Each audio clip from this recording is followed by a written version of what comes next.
Welcome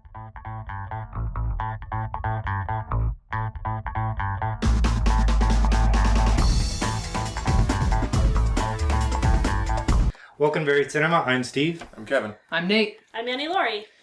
We are a weekly podcast that does new and buried films. This week we're doing Moonrise Kingdom and Bottle Rocket. These are Wes Anderson films. They're kind of the bookends to his career. So, Moonrise Kingdom is a pair of young lovers flee their New England town, which causes a local search party to fan out and find them. This is starring the two kids in this. This is their first, Jared Gilman and Kira Hayward. Their first movies. Their first? Yeah, both of them. They've never been anything before. Good job, kids. Plus, Wes Anderson's usuals. Everybody except for Bruce Willis And Edward Norton have been in his films before. Interestingly enough, I don't know if Frances McDormand has. I'm pretty sure. Well, I think she has, but She feels like a Wes Anderson does. actress. Yeah. The only people that got paid to do this movie were the kids. Are you kidding? Wait, no way. Nobody else got paid. Everybody else just did it because they wanted to do it. Wow. That's how you make a low-budget film. Yeah. And I got a bunch of other fun facts. That is pretty cool. Like all the kids are just those two. Probably all the kids. All the kids, yeah. All the kids. Anybody like under 18 got paid. Right. But Wow. the main actors, That's none of awesome. them got paid. I don't know about extras. I think that was should be a looking at trend from here on out for every movie. You only get paid if you're under 18. Somehow that's creepy. Why? Why did you jump right there? Just 'cause it's really weird. 18 is like this line. Right. And you only get paid if you're under 18. Just sounds so bizarre. Don't take it out of context. So Sorry. in that case, Right. I'm going to turn to Nate, and I'm going to jump right into a topic about children and sexuality. There. Are you going to do like a basic review? Yeah.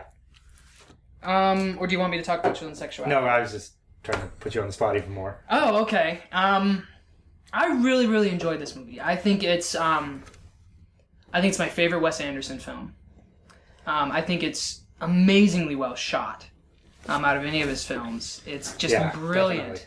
Definitely. And the other, it's funny from beginning to end. It's really, really funny. And sometimes Wes Anderson films, they are funny, but they're this kind of quiet Or quirky. or quirky, Very dry. And this is still, but this is laugh out loud. Right. Yeah. There's a lot of stuff. It's actually pretty, especially for Wes Anderson. It's pretty accessible. Mm-hmm. You know, which I loved. Now, you mentioned something when we came out of the theater about the way it was shot and everything, and how you were very impressed by it. And it made me think, what was it about the style of how it was shot? I mean, was there anything particular?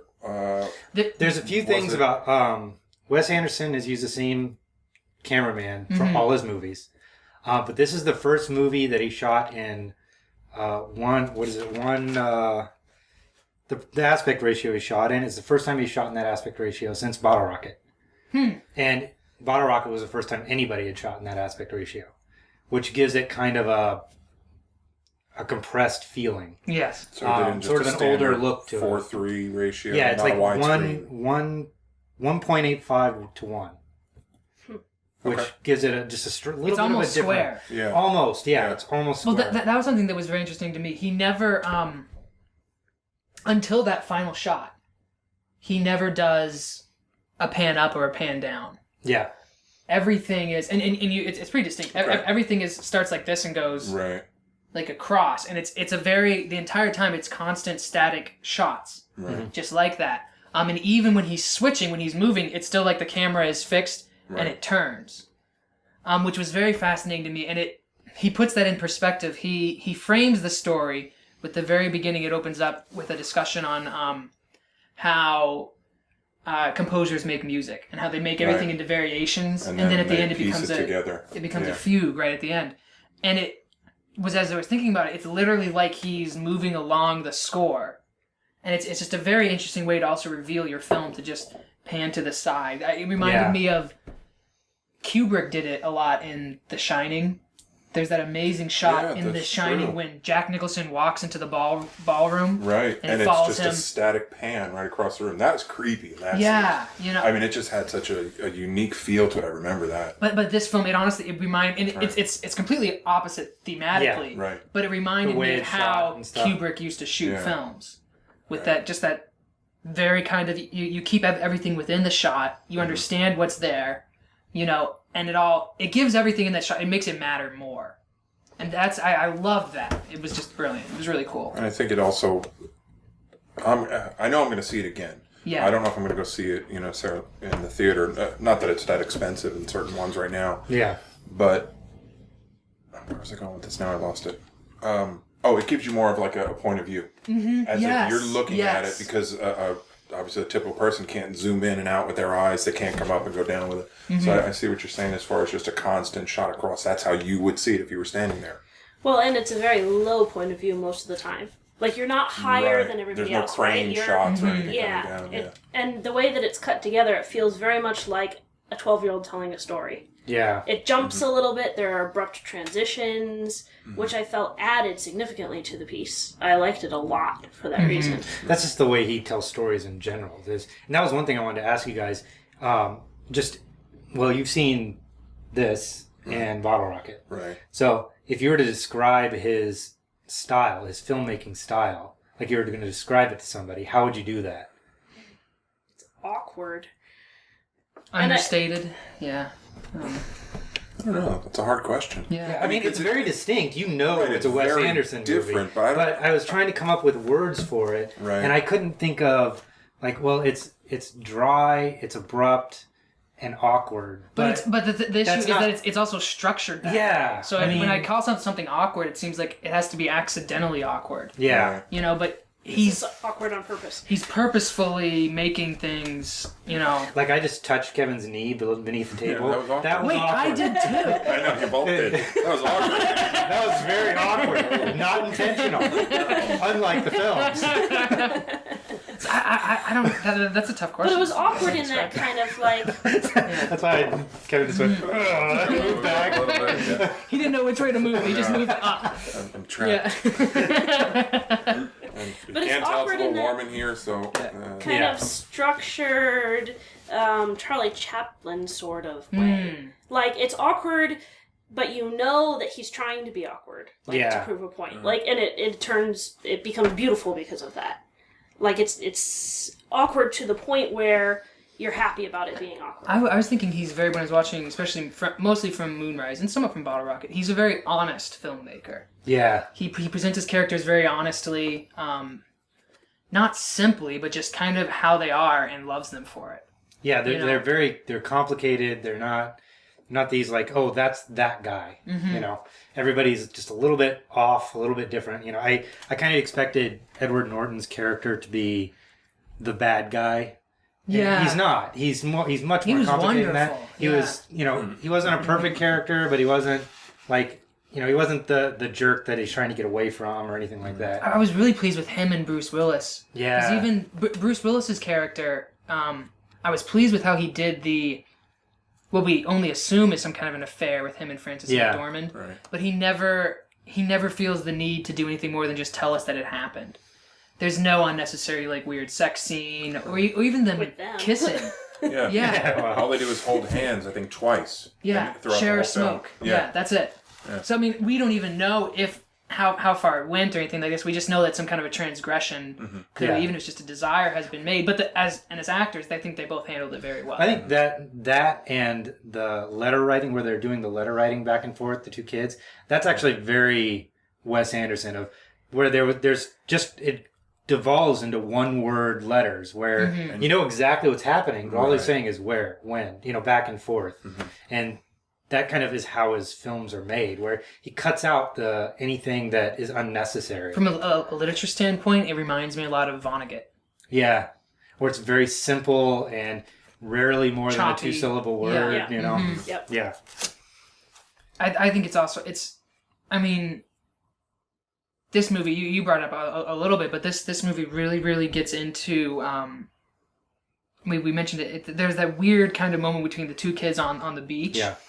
where they're just kind of like exploring what it means to kiss, what it means to touch, a woman or a man and things like that. And it's strange, but it's so honestly heartfelt that it becomes sweet. Yeah. It's like you're uncomfortable with it, but you're like, but there's nothing like, they're not doing anything wrong. Right. I mean, That's kind of the how some age kids figure that stuff out. Yeah. Yeah. As they that's just, the age where that stuff starts happening. Yeah. I mean, it's nicer, It's I funny, think, it's to cute. see Yeah. that as opposed to a lot of things today. They're showing you kids are, finding out from a group of friends where half the stuff isn't even true. Yeah. Or they're going over the top, and now you got a 14-year-old who's pregnant.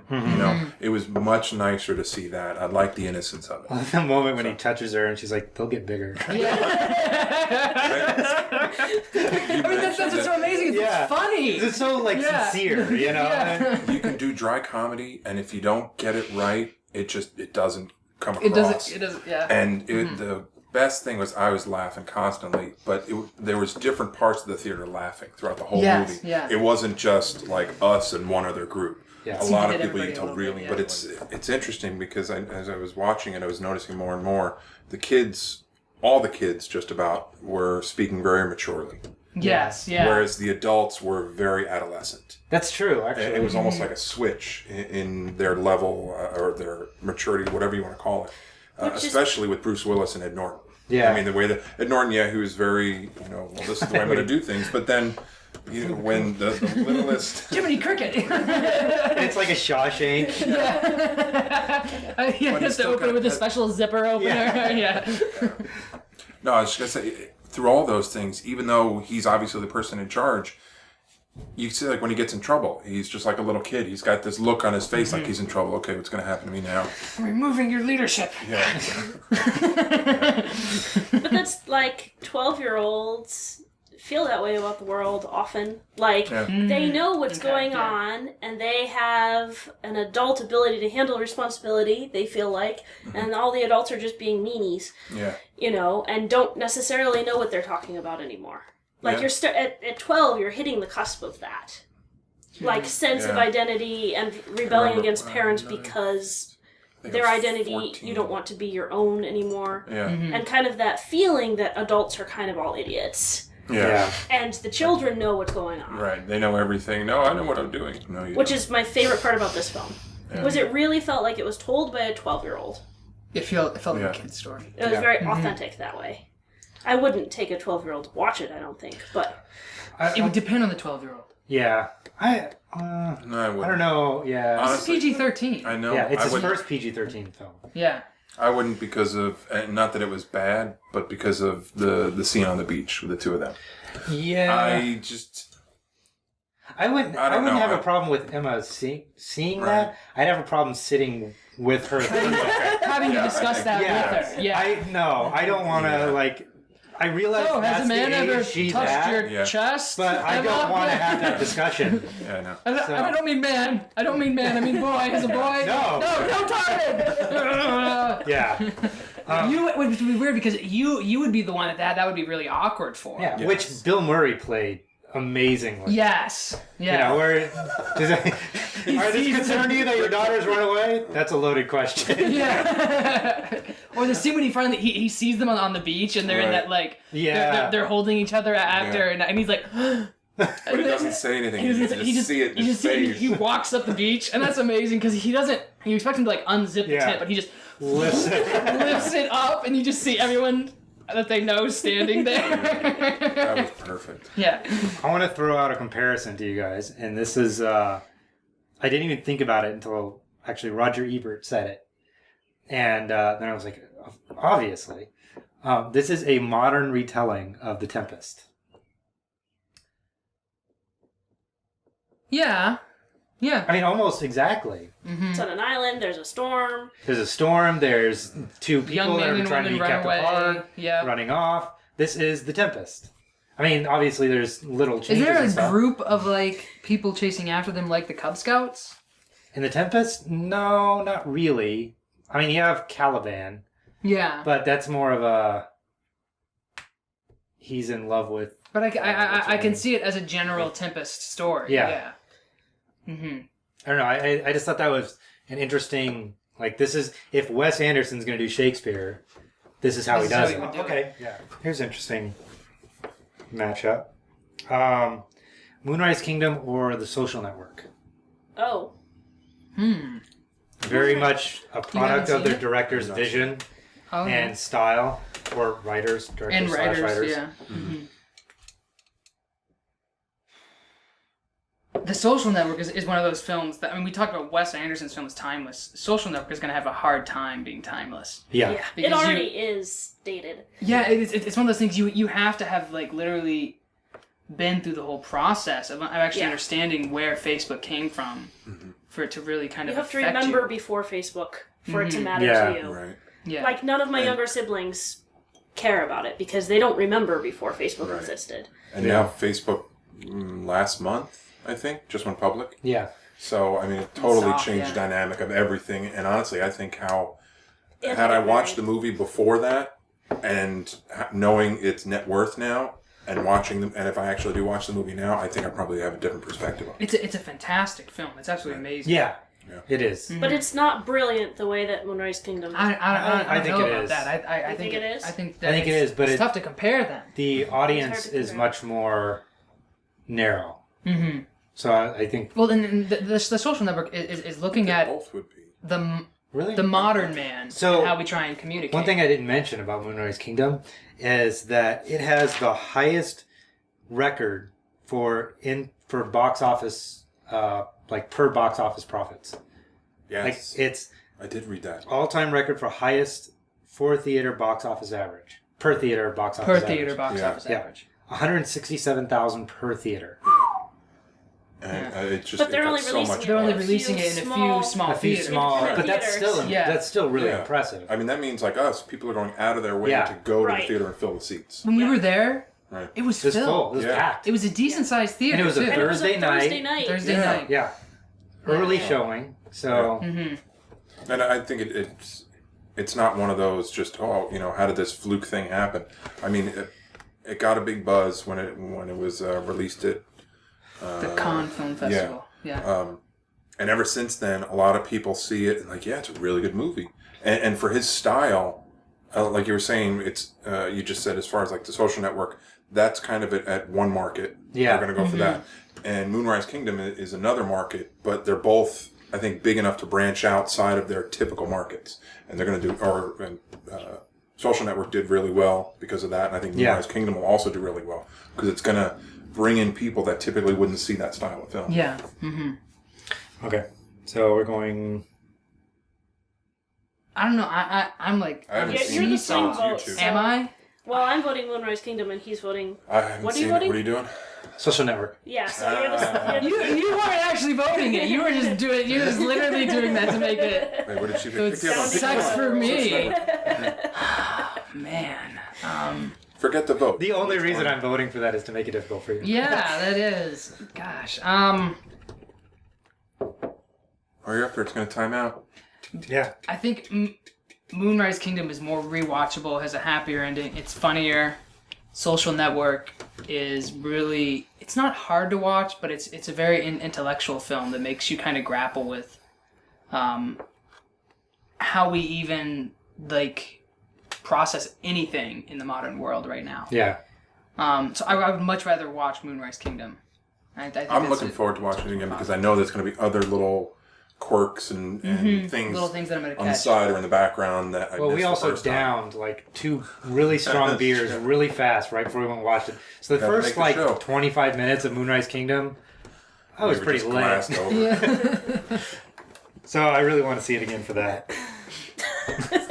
So I can remember what the first So you're 25 gonna drink minutes for the were like. second half? Yes, so that There way you go. it'll be even. Yeah, it'll balance out. Well, now it's down at Art Theater. Thank It you. is The the Art art Mission, theater. yeah. Moonrise Kingdom or Social Network? 110. Do we want to rank it? Wow. That's pretty good. Yeah, that's That's fine. pretty high. 110. Yeah, that is very high. Yeah. Social Network was very high. As soon as you beat that, I knew it was going to go up. Yeah. Okay, well, let's move on to our next film, and we'll take a break and then move on to our next film. How about that order? Yes, please. Okay, so for our second film, we are going to be discussing Bottle Rocket. This is Wes Anderson's first film. He co-wrote it with Owen Wilson, not Luke Wilson, which I previously thought. It's focuses on a trio of friends and their elaborate plan to pull off a simple robbery and go on the run. Kevin, you said you had a lot to say about this movie. So... Well, since we only have a limited amount of time, I'll keep it short. After seeing... I saw Moonrise Kingdom first. That was my first full movie of his that I saw. Yeah. I had seen bits and pieces of the Royal Tenenbaums and Rushmore. Yeah. Mm-hmm. Very little of Rushmore. And honestly, I can only remember probably trailer pieces from it. But after seeing Moonrise Kingdom and really enjoying that, I said, you know what? Now I'm going to go back and watch it with an open mind. I like Owen and Luke Wilson. Owen and Luke Wilson. You just made them like one person. Owen Wilson. I enjoy them. My wife does not necessarily together, separate. I forget which one she likes or doesn't like, whatever. So I don't get opportunities to... She doesn't like Owen Wilson because I tried to get her to watch Midnight in Paris and she wouldn't do it. Okay. So, and I think that's part of the reason why I didn't watch any previous Wes Anderson films. Because he's in Because he's always in there. So they actually went to college together. They wrote this movie together. And Owen Wilson he didn't plan on being an actor. They couldn't find anybody for the role. And so he took it over. And this movie actually bombed. Completely bombed. Right. And he was going to go into the Marines. And then someone convinced him to do one more movie. Right. And he did one more movie and then... So, he never had plans to be an actor. I mean, I enjoyed it. It was a fun movie to watch. It wasn't something that I'm going to necessarily go out of my way to see again or to say, hey, you got to check out this film. It was a good movie. But it made me appreciate how good Moonrise Kingdom is. Yeah. Mm-hmm. And that's what I enjoyed about seeing Bottle Rocket. Annie Laurie said, I really wish I had watched Bottle Rocket first. Same here. Yes. Yeah. After watching Moonrise Kingdom, I was sitting there. I was like, that's what I wanted Bottle Rocket to be like. Yeah. And it wasn't. Yeah. And, like, I felt like the kind of level of naivete and dreaming and feeling like they could do adult things was appropriate in Moonrise Kingdom, and in Bottle Rocket it wasn't. They should know better by now. Right. Like, they should understand that these things are not going to work. But Do we really need explosives? Understand, why is this in the plan? Yeah. But there's that similarity between him where he's still, and I want to see some other films of his because I'll almost guarantee you're going to see it in them. He's got one or two adults that are so childish. Yes. But, the it can make stars for were great comedy, though, if you do it right. Yeah. But I don't like that kind of film. Moonrise Kingdom is that way. I mean, they're The very... adults are, but the stars aren't. The stars are precocious. Yeah. Whereas in Bottle Rocket, the stars are idiots. Luke Wilson isn't so much an idiot. He just kind of goes along with whatever. He's helping the only reason he's doing it is to help his friend Dignan, who's clearly an idiot. Right. Yeah. Who's just, But he makes him mastermind everything. 30 seconds to take out the guard. Yeah. Well, I mean, he's brilliant in a way, but not in a functional way. In a way that would work in normal society. Yeah. So you can sense there's some sort of brilliance about him because the plan he comes up with is actually like a decent plan. Yeah. It's just not for robbing what they're robbing. I don't even know why they're robbing like a cold meat store and then a cold meat storage. Like why are they robbing? So there is some intelligence there. And he's writing it down as far as on his back work. Right. Yeah. I mean, no, you guys are supposed to be at lunch But we don't always go to lunch. You're always at lunch at this time. And he's got it down, so he's got the brilliance. Quick, put on the masks. They've already seen us. But as soon as something goes off plan, he's done. Yeah. Well, that end climax was improv. hilarious. It was. When it starts to fall apart, it was very funny. And there's a nice little sweet moment where Luke Wilson is falling in love with the woman who works at the hotel, Inez, which is really, really sweet. And kind of shows him maturing a little bit, which I enjoyed. And so there's a lot to this movie to really like. My main thing is it does feel like young Wes Anderson. Where It very much felt like this is a director's first movie. It's an amazing first film. Although, you know what I mean? Complete disaster in the box office. The worst screening points of all time. Like test screening, the worst ever in film Really? history. So people just hated The it? test screeners hated it. He still The test screeners rioted and tried to burn the film. No film has scored worse than that. I don't What know. is there? But What is there to this hate is in one this of Martin film? Scorsese's top 10 films of all time. Yeah. Wow. It's a Criterion. Although, at this point, everything except for Fantastic Mr. Fox and Moonrise Kingdom are Criterion films. Yeah, and Moonrise Kingdom is just a matter Wes of time. Anderson. Yeah. I did like Bottle Rocket more than Fantastic Mr. Fox. Oh, really? Yeah. Fantastic Mr. Fox had really interesting animation, Mm-hmm. but I felt like the choppiness detracted from that a lot. And I liked the silliness in Bottle Rocket. Mm-hmm. Fantastic Mr. Fox, is so deadpan. I think with Fantastic Mr. Fox, you have to go into it knowing it's a Wes Anderson film and not that it's an animated kids movie. You know what I mean? Mm-hmm. If you go into it and well, I'm going to watch, a Finding Nemo or something like that, you're going to be Wallace just... and Gromit, Yeah, something that or feels Wallace- stop motion. yeah. That's kind of the feeling It's I got not seeing the that. trailers. Yeah. But then, honestly, I see trailers for Wallace and Gromit. It's totally for kids, Yeah. but I love it. Oh, yeah. Yeah. Great. It's funny. Pirates, that just came out about a month or so ago. Same idea. I think it's from the same creators. It that is. It's did- from Aardman. Right. Yeah. And so when I saw the trailers for the Fantastic Mr. Fox, new lips today, I didn't have that same desire to see it. It just seemed... Yeah. It's also from Roald Dahl, which is a really weird, strange sense of... He must have had the world's darkest childhood. Someone must have locked him in a basement and just gave him victims, for him to do as he pleased with. Because his children's books almost always revolve around death. Kids frequently die. Have you? Even the BFG, the big friendly giant, starts off with most giants eat kids and capture them out of their windows. But there's one who's nice to them and Charlie in the Chocolate Factory. Those kids. The implication is they die. Yeah. The kids who the bad in kids. the story? Yeah. In the book? Yeah. And his publisher made him rewrite it so at the very end they walk out okay. But he's like, no, that snotty little brat, she needs to be tossed into an incinerator. Matilda does awful things to... Even when you watch the movie, you get this sense that there's some really... That's true. The principal puts them in a torture chamber. Yeah. There's- Locks them in. It's dark. He did not like children. No. Or I being a think you're child. right. Yeah. I don't think And so when you take that as your source material and try and make a kids movie out of it, you got to understand it's going to be very bizarre and very absurd. And then you have Wes Anderson's style on Style. top of that. So it's just... I really enjoy Fantastic Mr. Fox, but I enjoy it as a Wes Anderson movie, not as a movie that... Bella liked it. Don't your kids like it? Yeah, my kids liked it. Your kids are weird. But my kids are a little strange when it comes to movies. My 6-year-old daughter also loved Alien. Mm-hmm. So... And Avatar. And no, Because she's she smart. hated Avatar. Yeah, no, she loved it. She hated it. It was it. awesome. She stayed in her room until she said she hated it. Right, you basically punished her. A dad staying in the daughter's room, you go. each minute is a punishment for that. Oh, Dad, the humor's just getting lamer. Anyway, so Bottle Rocket Yes, and one was thing I wanted much to- more whimsical, Yes. and I enjoyed that about it. I was curious what you guys thought. I mean, if you were to describe the change in his filmmaking style, because we are talking about the bookends of his career. Funnier.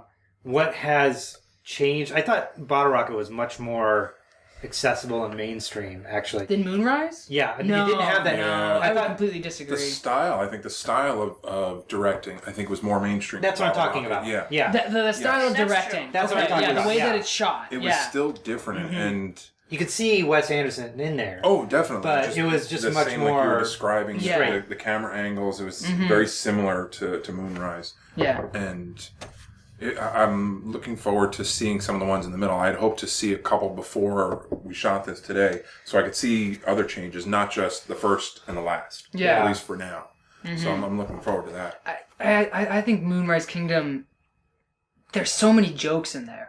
He's really gotten a good sense of humor, which I And think those makes it more layers. accessible. And and there's a lot more details. He's just become But the people he's got working for him in Moonrise Kingdom are much more talented. are much more talented. Yeah. You can watch that, and it's okay that the children in that, some of them aren't doing too well as far as the acting. It doesn't matter. It actually almost helps the film or plays right into the style of the film. Whereas in Bottle Rocket, besides the Wilson brothers, I'm trying to think the other characters in there. There's the one guy, James Caan. James Caan. Right. He's in there. He's scary. But It was for awesome. a short bit, Yeah. That what he did to his twist brother that was at the great. end, that was amazing. I did not see that coming. Oh, really? Where he ends up robbing. right. He's robbing Like the them. whole plot is just to rob the Bob. rich kid. Yeah. Right. Bob. Yeah. I thought that was At that one was point, really I fun. thought when they first open up and they show the moving van and clearing out the house, I didn't realize that was Bob's house. And I thought, well, he's thinking, well, this guy's going to get caught. He's going to rat me out and everything. And so I'm Yeah. going to have to move. And Oh. then when they said, oh, yeah, he robbed Bob's house, I'm going, holy shit, that was awesome. Yeah. So they totally got played. Yeah. They Yeah. do. They get played Which big time. they were idiots. Yeah. They were sweet idiots. But it's they were dumb. just like They they were are. preying on the weak of the bookstore, the weak of Right. the meat packing factory. Yeah. James Caan, he's preying on the weak. He's, When he's- they throw out a bookstore, then they run away. They have to go like on the lam. because they're robbing a bookstore. and they take, and it's like, where's the money? It's in that drawer. No. Where is it? Yeah. And all the little bags. Yeah, in the little Do you have bag. anything bigger? Yeah. Don't talk angry to me, or whatever he said. Oh, Yeah. Could you sorry. please use one of the big ones, like Yes. for dictionaries? Yeah. There's And a he lot still of really- doesn't. Yeah. Yeah. That's There's a it. lot of really funny stuff in this. But it's not nearly But as it's not- complex. yeah. And it's Yeah. not nearly as fitting. Like, I felt the style is not as fitting to the subject matter as it was in Moonrise Kingdom. Yeah. Like, yeah. Okay. I could see that, definitely. I definitely didn't laugh as much. It very much felt like, okay, we hang out a lot and we have all these experiences. Let's try to form that into a movie. And that's what Owen Wilson and Wes Anderson did. And it came out. And it's a little Well, loose. it feels like friends hanging out and deciding to rob a bookstore. Yeah. Right. And people who honestly have no idea how to commit crimes Yeah. and things like this. And they don't have it in them. Right, That yeah. sense of- They're not really Yeah, criminals. Dignan thinks being a criminal is cool. Yeah. Yeah. But, But he they doesn't don't... know what being a real criminal is. He Right, just yeah. sees the The glamorous Ocean's 11 side of it. version. Right. Yeah, exactly. Yeah. Yeah. I was thinking, I mean, it's fascinating because I was thinking about Ocean's 11, like comparing it, like we have this idea of there's this glamorized crime idea, Right. like the cool crime caper where they pull it Yeah. off. And that's what like Dignan and these guys are watching, and so they think they can do that with all this cool planning and making all Right. this stuff.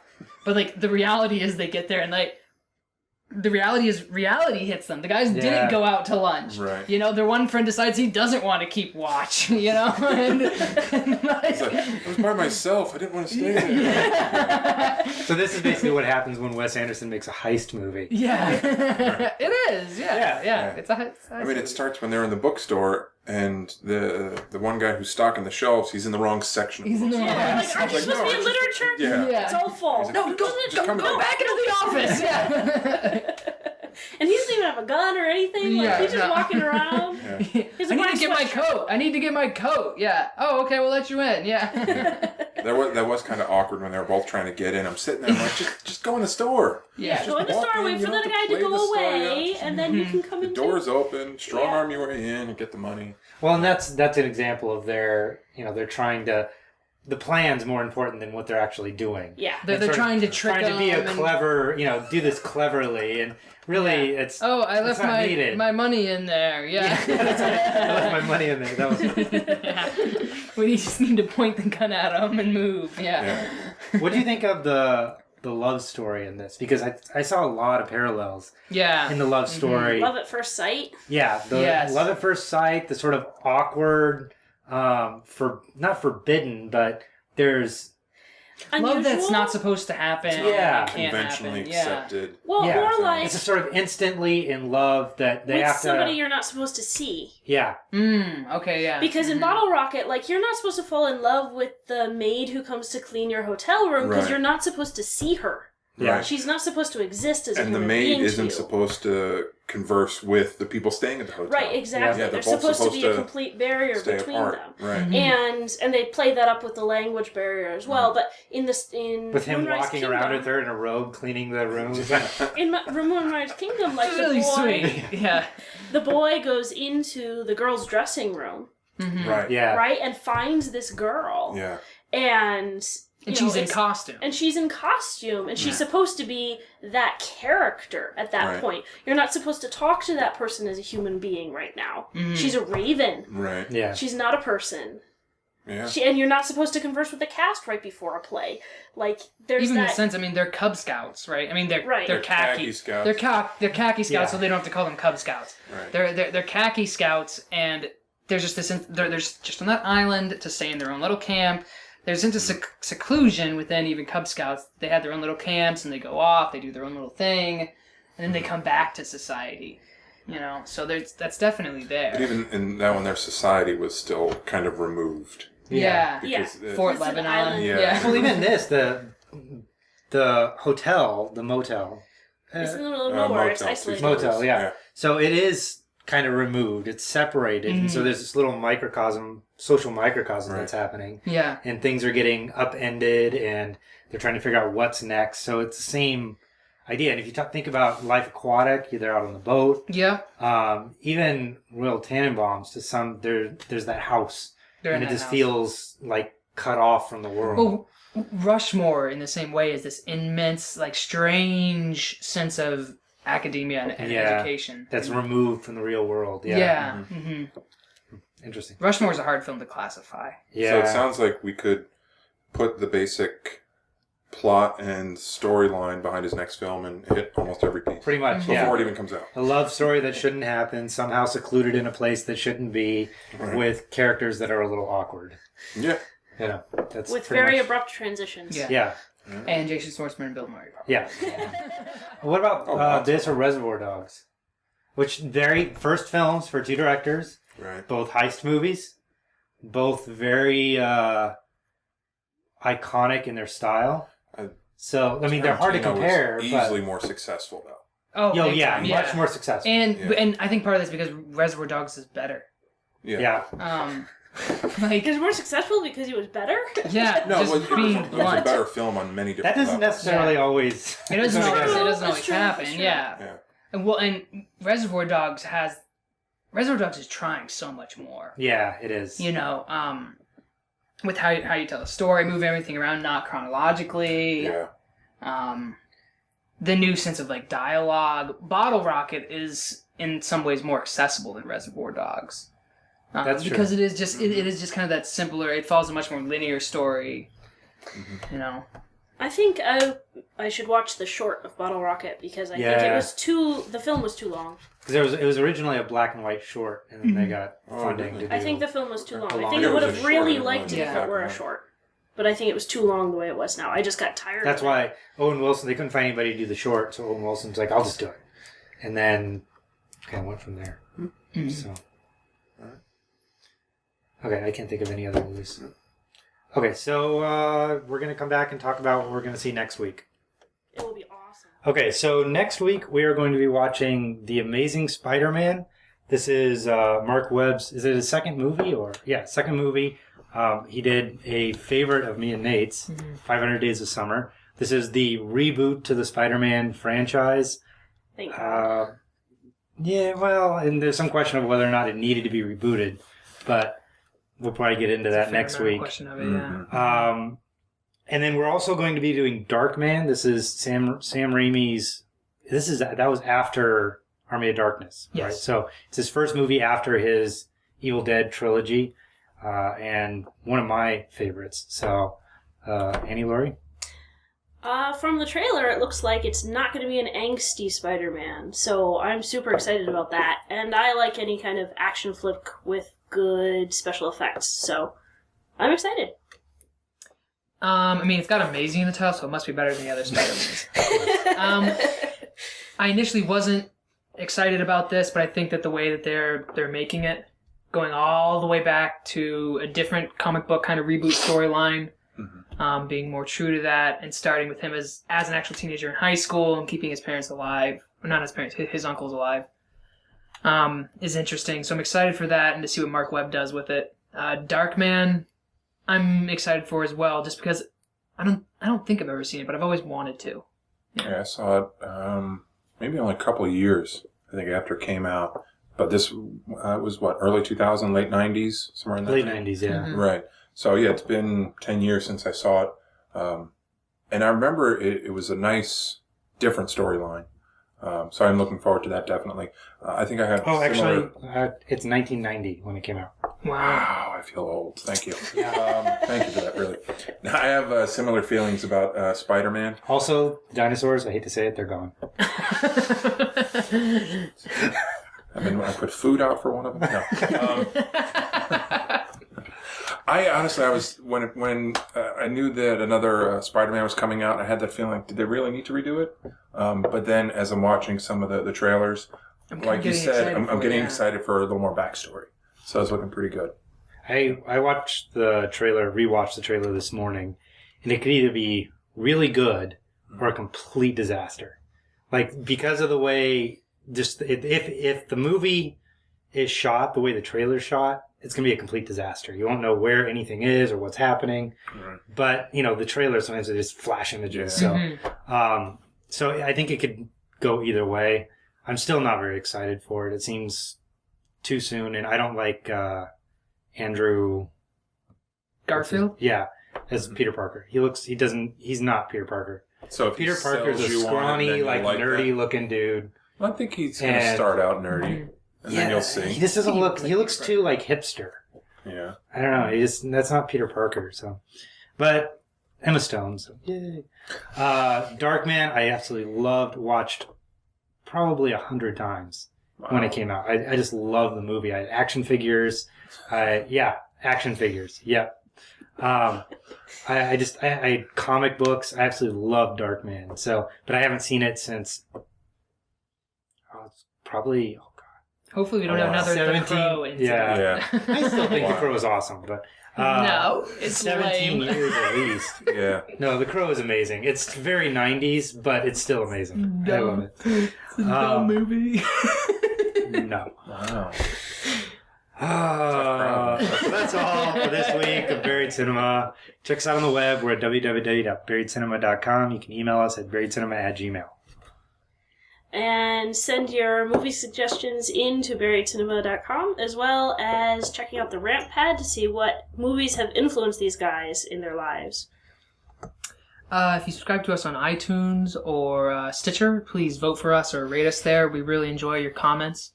If you subscribe to us on any other RSS feed, please let us know how we're doing. We'd love it. And now that you've listened to the full 45 minutes, tell your friends to download the audio so they can hear us, or check out the mini-sodes. Also, if we're not on your favorite podcast, you're getting us somewhere else, and we're not on your favorite podcast feed, like Stitcher, like iTunes, let us know, and we'll make sure we get on there. So that's the other thing. Next week. Superheroes, man. Yeah. Superheroes? Amazing. Yeah. Okay. We'll see if it's amazing.